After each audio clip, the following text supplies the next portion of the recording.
live an intentional life. Most people have uphill hopes and downhill habits. You can only intentionally go up hills. You can't accidentally go up hills. All success is all uphill all the way. What can you do to live an intentional life? You've never been this old before. You'll never be this young again. You can't always control what happens, but you can control what happens next, because you can make a new decision to go be the one that lives an intentional life. Welcome back, everybody. Look, today's guest is a global entrepreneur who's built over five multi-million-dollar businesses that have generated more than $2 billion in revenue. He's an acclaimed keynote speaker. He shared the stage with John Maxwell, Jeremy Kern-Lima, Ed Milet, and a whole lot more. He's a heart-centered first husband. Like, this dude is a rock star. Yet he wasn't born that way. He, like me, was raised in a broken home, no college education. I actually grew up in construction just like I did, as well as flipping pizzas and even selling an animated Bible video from a mail kiosk. One of the things I love about Justin is his unexpected rise has more to do with proven personal development strategies, tailored success systems, and so on and so forth, because like me, he is a student of personal and professional development at his deepest core.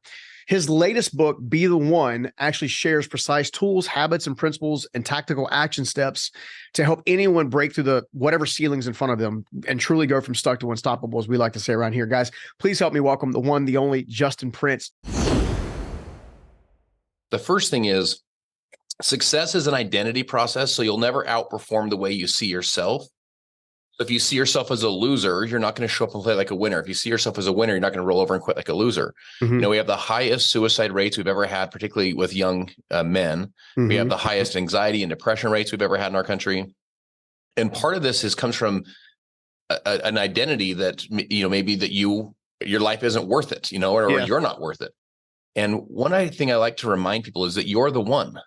It's an identity. You start realizing who you really are.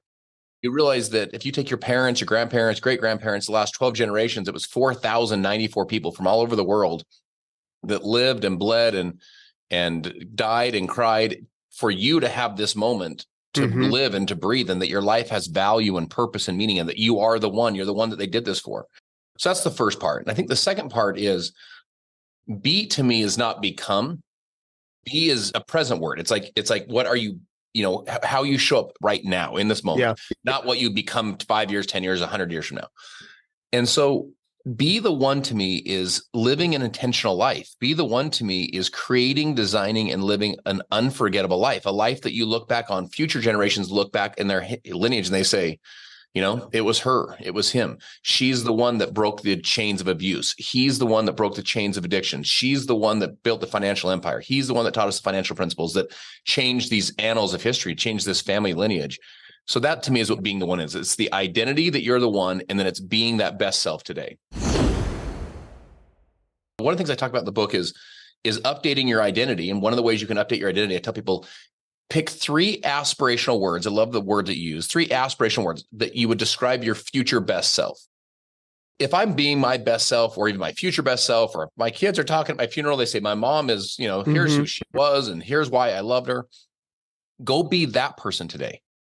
Go be the best version of yourself today. Go step into this person you are, because I tell people, you're not who you are who you were born to become. And you're also not what you did. You are what you repeatedly do. I share the story in the book about my friend Jaime Molina. You know, Jaime lives out in Southern California, one of the neatest guys I've ever met. Just a super sweet man. He's a strong man. He's kind. He's gentle. He's very smart. And he runs a financial services business, has 4 beautiful daughters, married to his wife, Ramona. They're devout in their Christian faith. He works with the struggling youth in his community. And he tells them a story about a guy named E9400. E9400 was born on the border town of Texas, El Paso. At age 8, he was introduced to alcohol, this little boy. At age 9, he was sexually molested by someone 24 years older than him and became sexually active. Just as a little boy. At age 14, he was introduced to hard drugs. At 15, became a mule for the cartels. At 24, was convicted of 11 federal felonies and served time in San Quentin, one of the roughest prisons in all of America. So Jaime tells this story, and he tells the kids, he said, what do you think the odds are? Where is E9400 today? Is he in prison? Is he dead? Is he, working on the streets? Is he working for the cartels? Is he living his best life? Like, what are the odds? And I think, if we look at that background, we'd say the odds are not awesome that this guy's doing great. Well, what happened was one day he says to the kids, he goes, I brought a special guest. And they go, who's the guest? And he goes, do you remember I told you the story about E9400? He goes, he's out in the hallway. And the kids are like, the guy that at age 8 was on alcohol, at 9 was sexually molested, became sexually active, at 14 was on hard drugs, 15 was in the cartels, 24 was in San Quentin. Like, oh my gosh. So he walks out to grab him in the hallway, and he walks back in a couple of moments later, and it's just Jaime. Walks up to the front of the class and he says, I am E9400. And E9400 was his prison ID number. That was his identification. Oh, That's wow. how he identified himself for many years of his life. But Stephen, you got to remember, you're not who you are who you were born to become, and you're not what you did. You are what you repeatedly do. And so Jaime wasn't born to be E9400. He was born to be Jaime Molina, the man that's a devoted husband to Ramona and the devoted father to these beautiful daughters, and the man that runs his financial services business and is devout in his faith and works with the struggling youth in his community. That's who he was born to be. And so you want to constantly be updating this identity to be that aspirational self. So a couple of things I would share. First thing is this. John Maxwell he's a famous author. When it comes to leadership, he's written more leadership content than any human that's ever walked the earth. Right. I'm with him in Costa Rica, and we met with the U.S. Embassy. We met with the U.S. ambassador. We went and worked with the police cadets when it's just the craziest experience ever. But one of the stops was at a local university, and there's about 500 students, and it's in like a theater style, like an auditorium, theater style. So it's kind of going up like this from the stage. And John's teaching. If you ever watch John teach, he'll sit on a stool. He'll have like a high table like this with an iPad, and he'll just teach. And his content's so rich that he doesn't have to bounce around. He can just teach. Sitting next to him on the other side of the table is JV. His name's Juan Varek, and Juan is John's interpreter. But Juan really is like he's like the Latin American John Maxwell. Juan's off the charts. So John's teaching.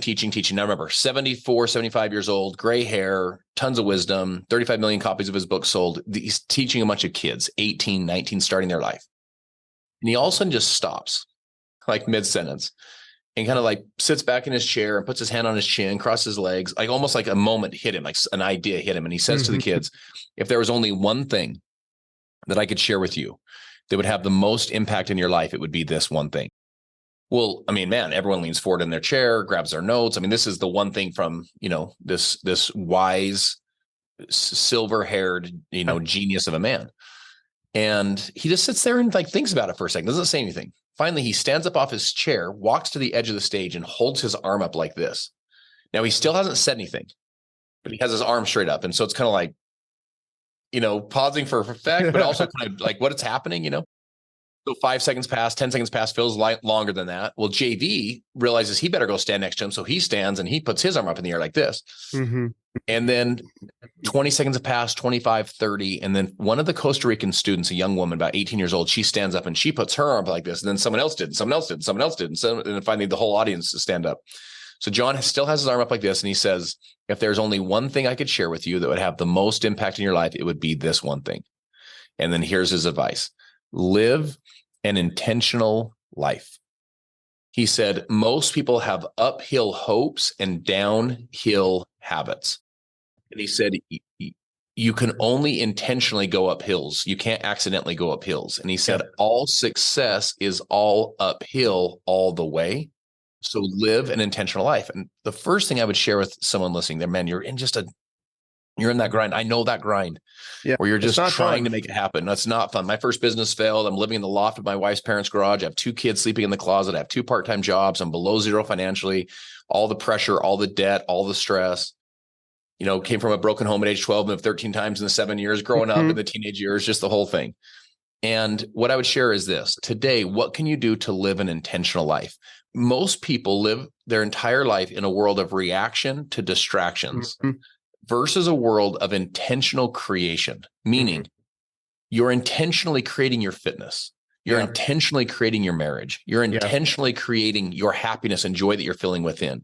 Yeah. You're intentionally creating your connection to your faith. You can do it with high intention. You're intentionally creating relationships and talk about amplifying your associations. Who are you hanging out with?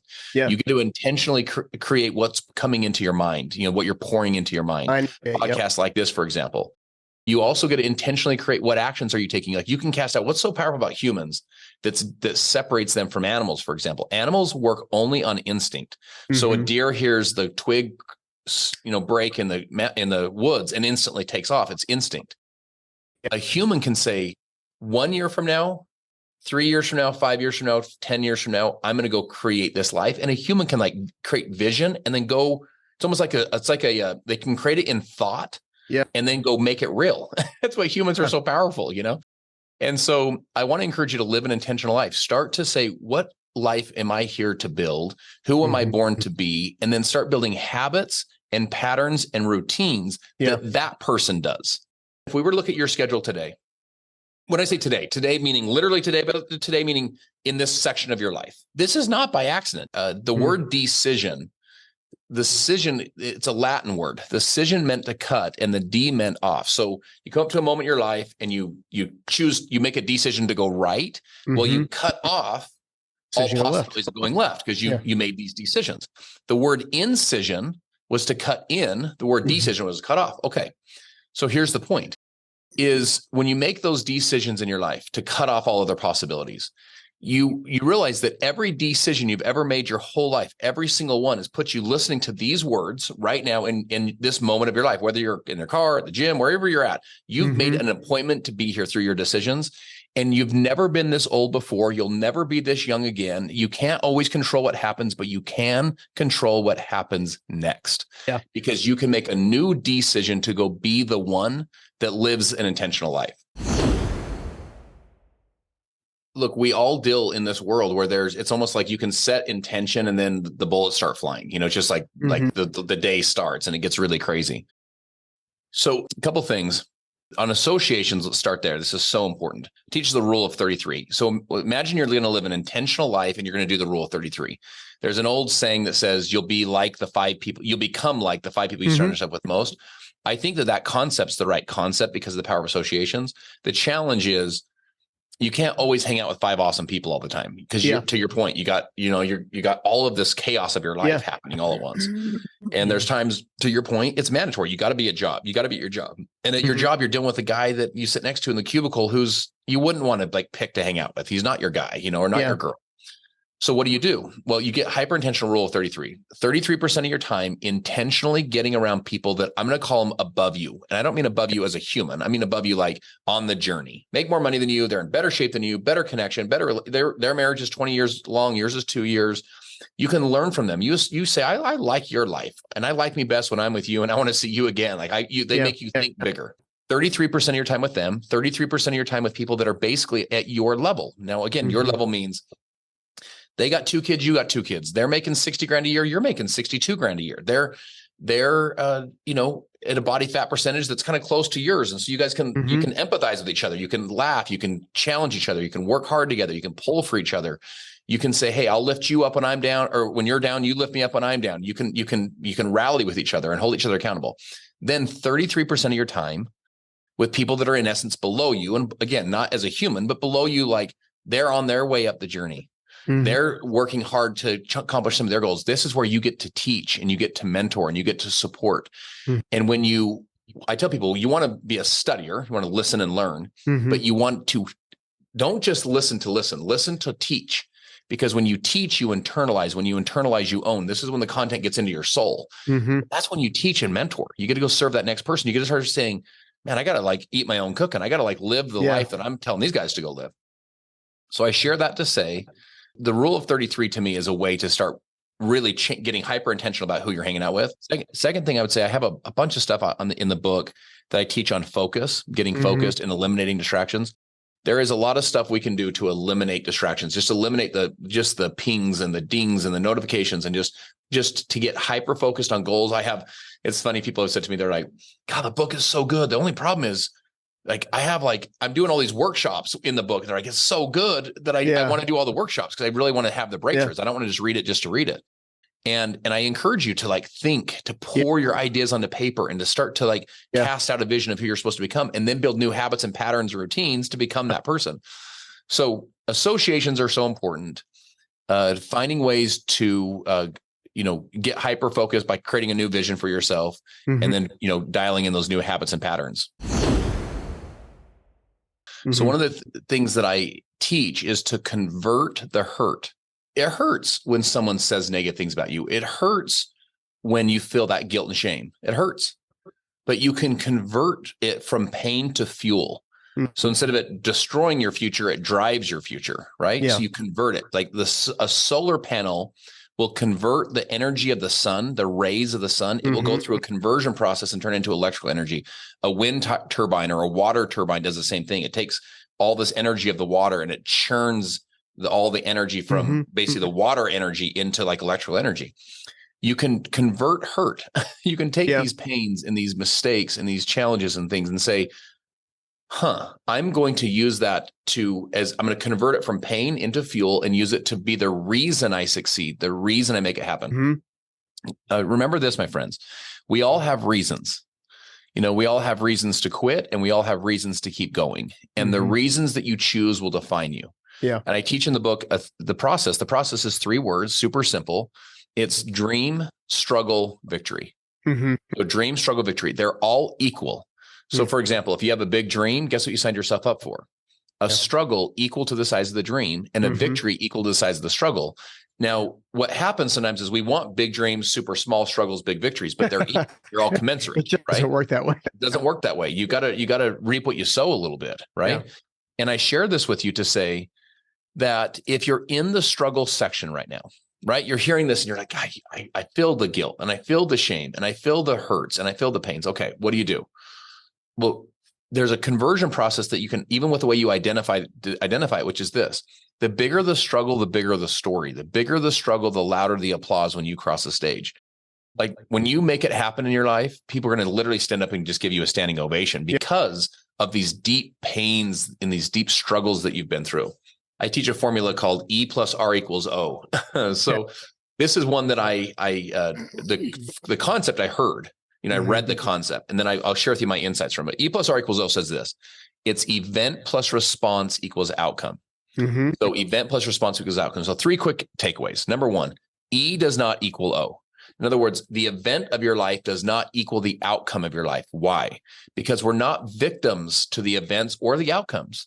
We're actually victors to our response to the events of our lives. You assign a new meaning. You get to say, this is going to mean bigger struggle, bigger story, bigger struggle, louder the applause, versus, I'm going to own this struggle section forever. Viktor Frankl wrote Man's Search for Meaning. So Viktor Frankl was, his whole family was hauled away into Auschwitz. This is maybe the darkest time in human history as far as humans to humans. And what he said is the guards could do anything that they wanted to him, but what they could take anything from him. He said, but what they couldn't take was what he called the gap. The gap was his response. It was how he showed up, the meanings he attached to it. God, it takes so much unbelievable emotional fortitude to own your own gap, right? Okay. Second thing is this. The R is not react. The R is respond. So great leaders don't react, great leaders respond. What does that mean? Great leaders show up with a response. They get to intentionally say, when this happens, here's how I'm going to choose to respond.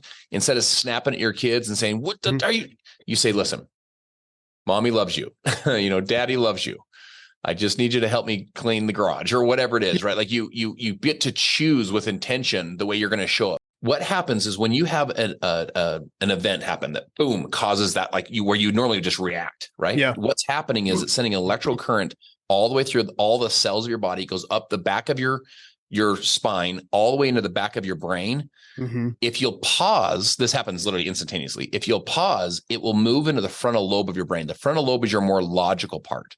That's why if you'll just take a deep breath and you say to yourself, how do I want to show up right now? What kind of energy do I want to show up with? That allows you to do it from more of a logical, measured place versus that responsive, instinctive place. Yeah. And that leads to number 3, which number 3 is your R creates an E for others. Your response creates an event for other people. So you get to say, what event am I going to create for someone else by the way that I'm going to choose to respond? And that is living with an intentional life. You show up with intention in all these different areas of your life. Let me start with this. Why a vision? Let's start with there. Why have a vision? There's an old Bible verse that says, where there is no vision, the people perish. And I think we want to simplify that and say, what it means is if you don't have a vision, you're screwed. No, my friends, it's way bigger than that. It's not if you don't have a vision, you're screwed. It says where there is no vision, the people perish. So in other words, all of the people that you being the one would have affected, all of the lives that you making those decisions would have changed. It's all of those people.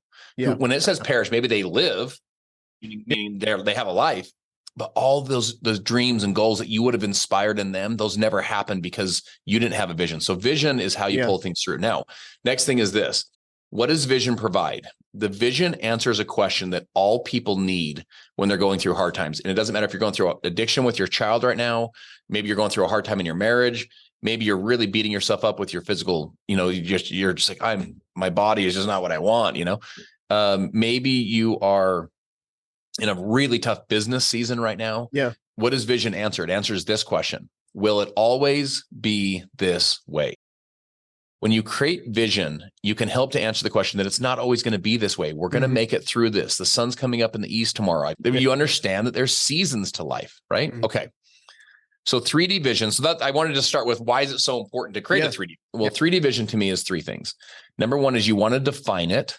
You then want to declare it, and then you want to dedicate your life to it. So define it means take time to actually define, what is my vision? If someone were to say to you, Brendon Burchard did a study on high performers in a book called High Performance Habits. It's the biggest study of high performers in human history. And they said one of the things that they found is if you go up to a high performer and I tap you, Stephen, if I tap you on the shoulder, by the way, if I literally did this to you, this is what would happen, right? You tap a high performer on the shoulder and you say, what's your latest goal? What's your latest dream? What are you working on right now? When you and I spoke on the phone, we were just like, what we're doing, because high performers can answer the question 7 to 10 seconds faster than the rest of the population. It's because they've clearly defined the vision. It's on the tip of your tongue. Dreams in the back of your mind won't motivate you. This stuff needs to be literally on the tip of your tongue. Second thing is you want to declare it. You don't want to keep dreams and goals a secret. You want to declare them. All the great dreamers have spoken this stuff out. They almost speak it into existence in a way. They say, I'm going to go do this. The reason why is because it starts to hold you accountable to someone besides yourself. And you guys know how we are as humans. Bless our hearts, but we're like, I'm going to do it in our mind. And we're like, no, I'm going to sleep in today. I don't want to go to the gym. So we want to start saying to a workout partner, hey, I'll see you at, this time at the gym. All of a sudden, when you wake up in the morning, you've declared it to them. You feel like you're committed to them. You have your personal and private integrities, now tied to someone besides yourself. And you're like, I got to go make this thing happen. So you define your dream, then you declare your dream. This is one of the ways you make your vision happen, is by declaring it to people.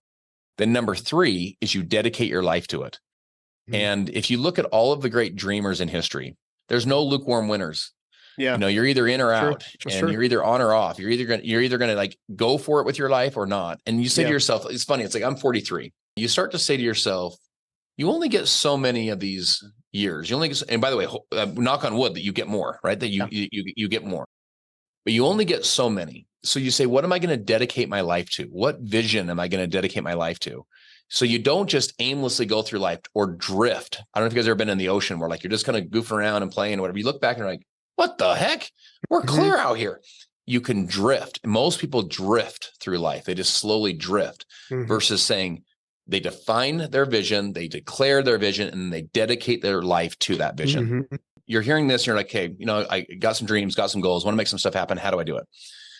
So what I've observed over, doing a couple $1 billion in revenue in my businesses, in, traveling around the world speaking, I've observed that there's a loop, there's a success loop. And what's so interesting, you just talked about this, each one by itself is so powerful. But if you feed the one, it feeds the next, which feeds the next, which feeds the original one. And all of a sudden it starts to spin. This is why you can watch people literally change their whole life in 6 months, 1 year, 3 years, 5 years, 10 years. They just start to spin, the loop starts spinning faster and faster and faster and faster. So the 3C success loop, C number 1 is confidence. The foundation of your success is believing in yourself.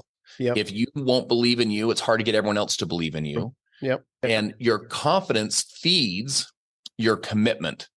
Commitment is there's no lukewarm winners. You're either in or out. You get in, stay in. I tell people, most of us as entrepreneurs, we're just in life and in it, whatever it is, we're super in, we're super out, we're super back in, we're super back out. I love this. And then, one of our clients quit or a customer quits or life happens. And also we're like, I'm out. And then we're back in and then back out. Listen, you just want to get in, stay in. It's what I call straight line commitment. So in math, the fastest way from A to B is a straight line. Same thing in your success. Just get committed, stay committed, lower. You kind of shorten the ups and the downs, the ups and the downs. You just say, I'm just in, right? The commitment where there is no confidence, there is no commitment. Because think of it this way. How committed would you be to an exercise plan that you had no confidence in? Well, not very. Yeah. How committed would you be to a business plan that you had zero confidence in? Well, not very. Why? Because where there is no confidence, there is no commitment. So the confidence feeds the commitment. And then the commitment feeds the competence. What is competence? It's your skill set. So you build skill above the talent. Talent's the floor, skills are the ceiling. You want to build skill above the talent. And here's what's so cool about competency is you can learn competency in each one of our businesses. So there's some skill sets that you can learn, right? Whether it's some people skills, inviting skills, follow-up skills, presentation skills, sales skills, interpersonal, what they call soft skills, like listening and asking questions. Like there's these skill sets that you can learn that, man, when you learn the skill sets, what happens is you become more confident. The commitment creates more skill sets, which is your competency, more confidence. Okay. Now let me ask this question. What do you do today? If we're being 100% honest and you say, I'm not that confident. I don't have that much confidence in myself. I don't know if I think I can do it. I don't know if I have what it takes. And we start with another C word, which will get you into the loop, the success loop, which is courage. Yeah. My friends, courage. You take courage when you don't have the confidence. Courage is you do the video when you don't think you're good on video. Courage is you start the podcast when you're not sure you got a lot to say. Courage is you make that phone call today, to invite the prospect to hear what you have to say when you're not even completely sure, you're feeling like your palms are sweaty. They're on your chicken list. That's courage. You start with courage. Courage leads you into confidence because at some point you're not doing it because you're so courageous. You're just doing it because you're confident. You got the skills, you know what you're doing. But today you start with courage. I tell the story in the book of a guy named Benaniah. It's an old Bible character. It comes from a book called Chase the Lion by Mark Batterson. He's a Christian pastor. And Mark says that Benaniah, what it says about him is he chased a lion into a pit on a snowy day. Okay. Question number one. How many people do you know in your life that chase lions into pits on snowy days? The answer is not very many. So what does that make Benaniah? It makes him rare. And my friends, anything that's rare is more valuable. So a friendship that's rare is more valuable. A diamond that's rare is more valuable. A painting that's rare is more valuable. A person with courage, a father with courage, a mother with courage, a business leader with courage, they are rare. And anything that's rare is more valuable. So what most people do, the lion in the book is the dream. The lion's the vision. The lion is the person you were born to be. The lion is that call in your heart to be the one. That's the lion, right? That's the roar. We feel it in our hearts. Guess what most of us do when we feel the roar? We ignore the roar or run from the roar. People with courage run to the roar. When you run to the roar, that gets you into your confidence, gets you into your commitment, gets you in your competence. You start to spin the loop. So today, have courage, take action, get into just making the steps happen. Even though you feel like you're imperfect and you don't know exactly how to do it. Take the first step, even though you can't see the whole staircase. The University of Pennsylvania did a study. It was a 22-year study. They had 350,000 participants. And they said that over time, there was a thinking pattern that began to emerge that became what they called predictive of success. And what the thinking pattern was optimism. They were like these optimistic people. And there was two takeaways that the researcher said. Takeaway number one is that these people had what the researchers deemed as unrealistic expectations that they would be successful. So again, if we look back at your journey, and I'm using you specifically, but I think all of us generally could maybe we could make this statement. If we look back at your journey, it was probably unreal. If someone was studying, they'd be like, "Oh, it's probably unrealistic." There's no way this guy's doing. This kid thinks he's going to pull this off. Well, it's because we're just wired a little different. We're wired with this level of optimism that like somehow we got this. Second characteristic was that they tried new things until they succeeded. And the word until can guarantee your success. Og Mandino wrote the great scroll in The Greatest Salesman in the World. I will persist until I succeed. Most people persist until it gets hard. They persist until someone quits. They persist until it's hot. You want to persist until you succeed. Now, I'm not saying that you just pound your head against the wall, but what an optimist does is they try new things until they succeed. Yeah. Maybe they try and go over the wall, under the wall, around the wall, the left side, the right side. Maybe they get a new team of people to help them figure it out. Maybe they get new tools. Maybe they find weak spots in the wall, and that's the spot that they're going to penetrate. So they try new things until they succeed. They adapt until they succeed, adjust until they succeed, work until they succeed. They adjust, they persist until they succeed. And that's what you have to do as a leader and as a person making things happen. And so that is the attitude. The attitude is, I'm going to persist. And you say, how long are you going to persist? My friend, until you succeed. Yeah. And Les Brown has the great quote. He says, it's not over until I win. You know, it's just like you say, when do I stop playing? When I win, you know, I'm going to persist until I win.